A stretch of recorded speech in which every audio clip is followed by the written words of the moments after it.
Hello everyone, আসসালামু আলাইকুম। আশা করি আপনারা সকলে ভালো আছেন, সুস্থ আছেন। একটু বাহিরে যেতে চেয়েছিলাম, কিন্তু এত পরিমাণ বৃষ্টি শুরু হয়েছে যে বাহিরে যেতেই পারছি না।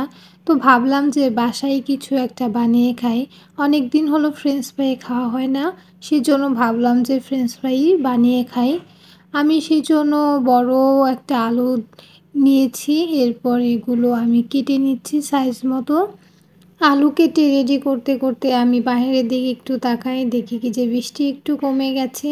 তো যাই হোক, এখন আলুগুলো আমি ভালোভাবে ধুয়ে নিতেছি আর কড়াইতে পানি দিয়ে দিয়েছি। এই পানিটা একটু পরিমাণ গরম হওয়ার পরে আমি আলুগুলো দিয়ে দিচ্ছি আর সাথে দিয়ে দেব একটু লবণ। দেন আমি ভালোভাবে নাড়াচাড়া করে নেব যেন সব জায়গায়ই লবণটা মিশে যায় ভালো মতো।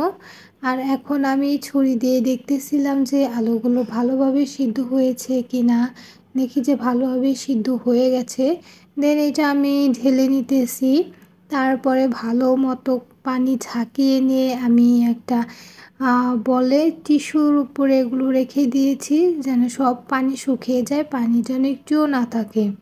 দেন এইটা ঠান্ডা হওয়ার পরে আমি আবার চলে আসলাম ভাজি করার জন্য। কড়াইতে অনেকটা পরিমাণ তেল দিয়ে দিয়েছি। তেলটা একটু পরিমাণ গরম হয়ে আসলে এখন আমি আলুগুলো দিয়ে দেব আর চুলার আঁচটা কমিয়ে হালকা তাপে সুন্দরভাবে এগুলো আমি এখন ভাজি করে নেব। একটু সময় নিয়েই ভাজি করব। আলুগুলোকে আমি 2 রাউন্ডে ভাজি করে নেব। এটা ফার্স্ট রাউন্ডে আমি খুবই অল্প ভাজি করব। তারপরে এগুলো আমার এখন ভাজি হয়ে গেছে, এখন তুলে নিতেছি। এই তো তোলা শেষ হয়ে গেছে, এখন এটা আমি ঠান্ডা করে নেব। প্রায় 30 মিনিটের মতো এটা আমি রেখে দিয়েছিলাম।